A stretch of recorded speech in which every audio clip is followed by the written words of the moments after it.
Hello, gamers and gratifiers. My name is TB Skyn, and the hell year is finally over.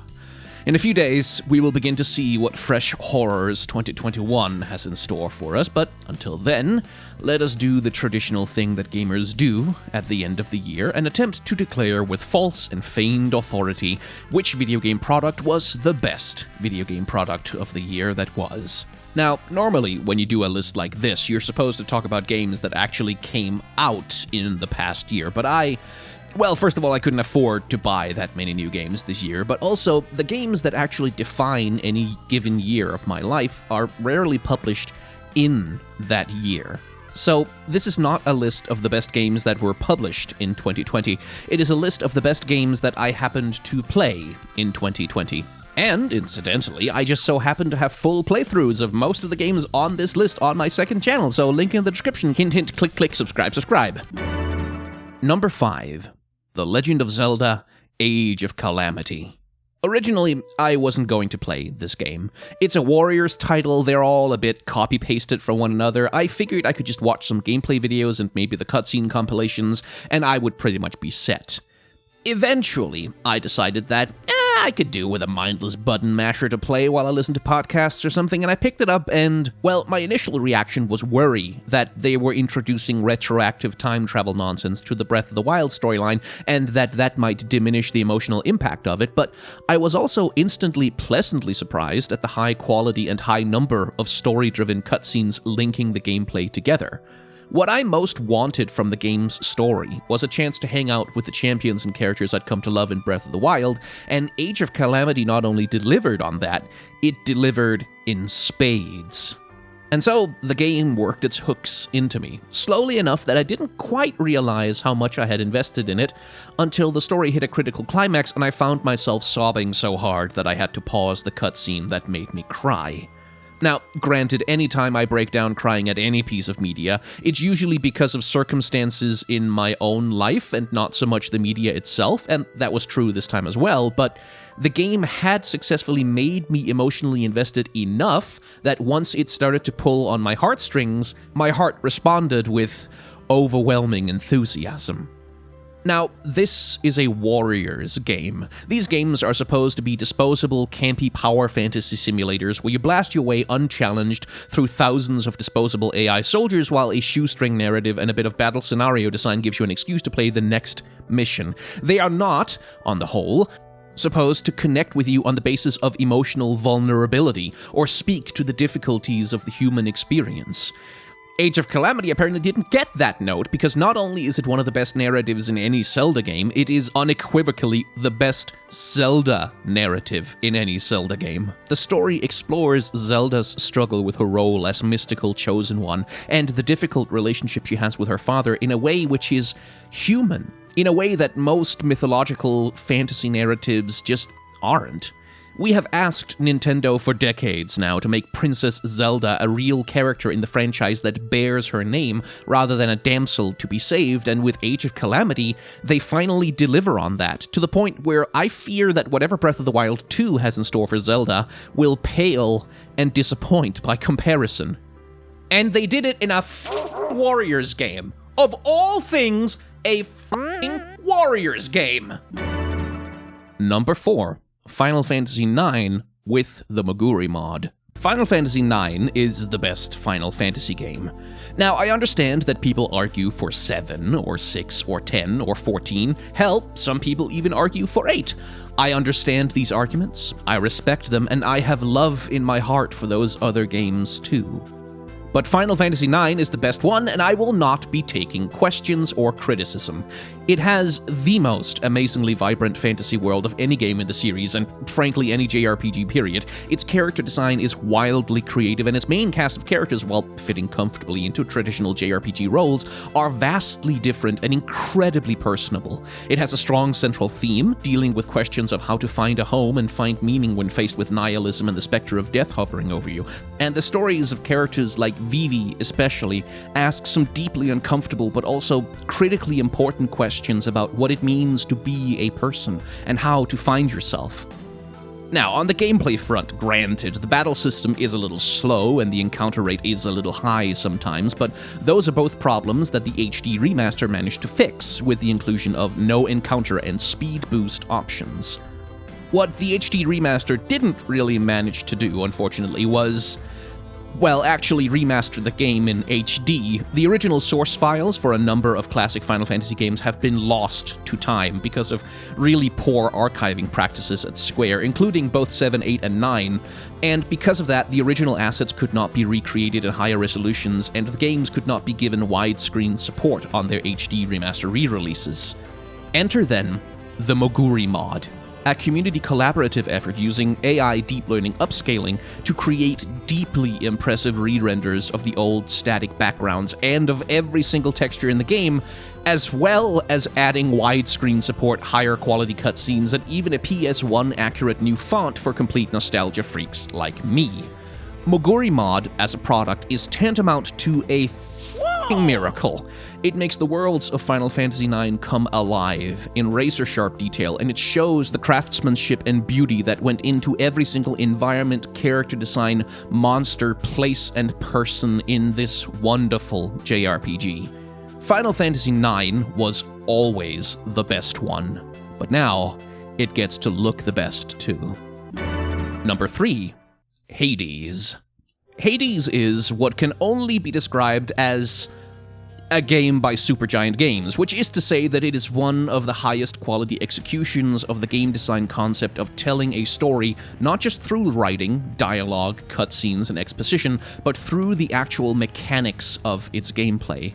In a game which literally features Sisyphus as a supporting character, it uses the Sisyphean repetitive grind of the roguelike to express both the literal action of its story and the underlying thematic idea of cyclical mythologies. As the sun must rise and set endlessly across the sky, as the tides must go in and out, as the seasons must turn, so too must you, as Prince Zagreus, attempt and fail to escape the realm of Hades.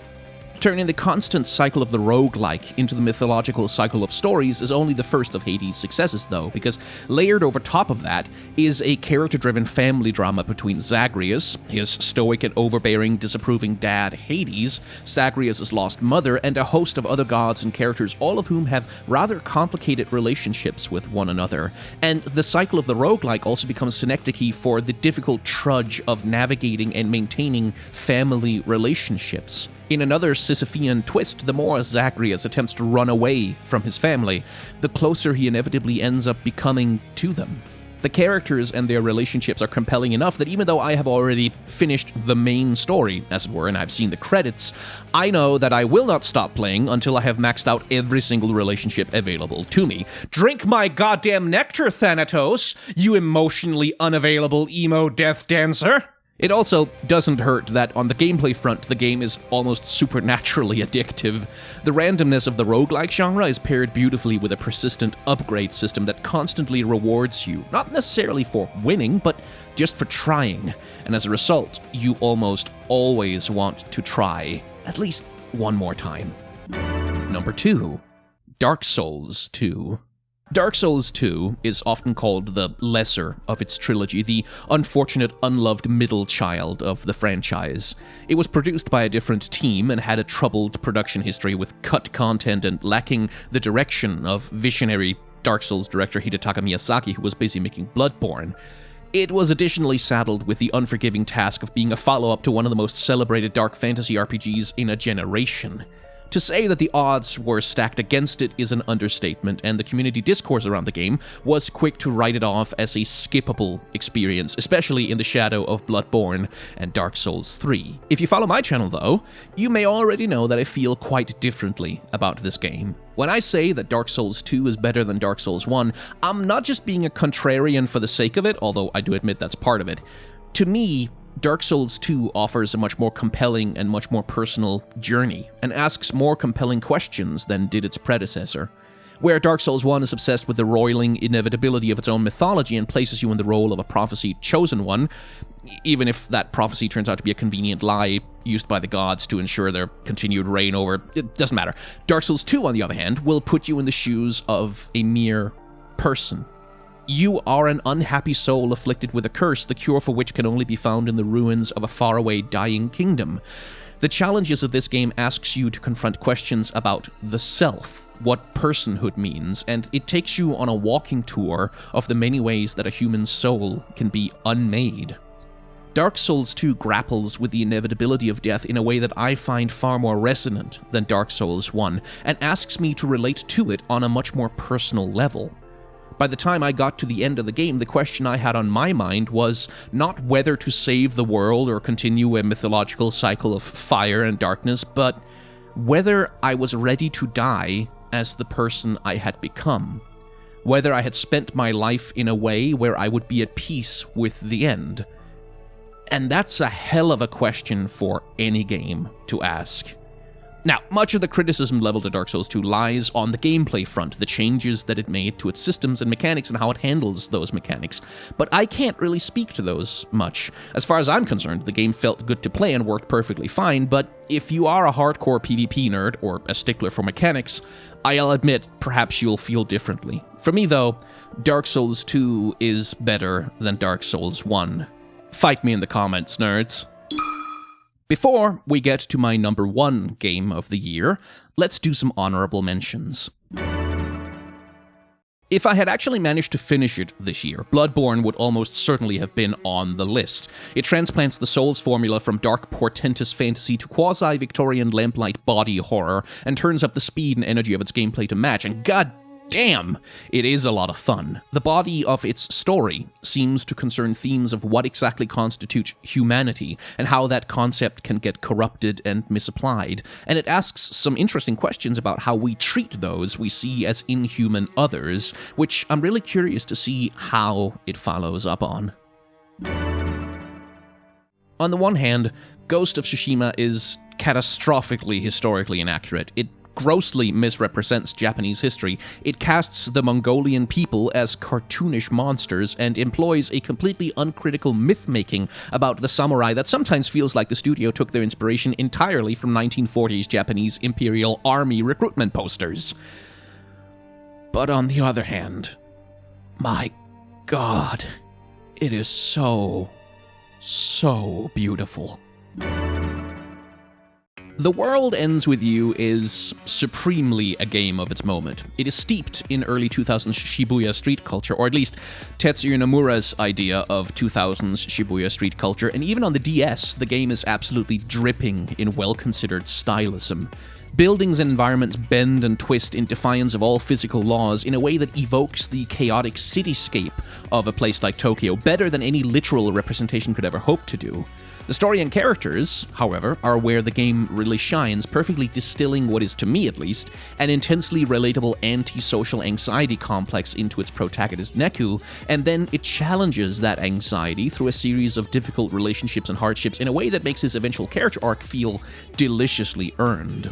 The Switch remaster does not control nearly as well as the DS original, but however you decide to play it, at least in my opinion, it is very much worth it. Number 1. Final Fantasy VII Remake. AAA games are, broadly speaking, averse to risk. Look at the field in any given year and you'll see an overpopulation of annualized franchises and trend-chasing also-rans, all scrambling for the broadest possible appeal with their profit margins protected by the most aggressive monetization scheme they think they'll be able to get away with. Not to mention a half dozen special editions, promotional soft drink tie-ins, and sponsorship opportunities. Final Fantasy VII Remake, for quite a long time, looked like the epitome of risk avoidance. Frankly, the only thing the game had to do to be profitable is merely, exist in any form. The original game was legendary, and the remake has been hotly demanded by the fanbase since the PS3 era. They could have stacked it with season passes and gacha mechanics, and begrudging people like me would still have bought it on the name alone because it was a chance to see Midgar again, in the splendor that we always imagined that it had in our heads. And to be fair, Final Fantasy VII Remake did have its special editions and a couple of promotional tie-ins and the requisite pre-order bonus DLC, but not much else. All in all, the monetization of the game was surprisingly restrained, especially from Square Enix, perhaps in anticipation of the fact that the game would make its money back merely by existing. The game itself also looked quite risk-averse while playing it. Yes, it made some changes to the combat system, taking inspiration from Final Fantasy XV and Kingdom Hearts, but for the vast majority of the runtime, the game looked like exactly the kind of fan-pandering, meticulously accurate, painstaking recreation that you would expect for a genre-defining classic pushed out as a cash grab to restore some prestige to a franchise that was flagging a little bit.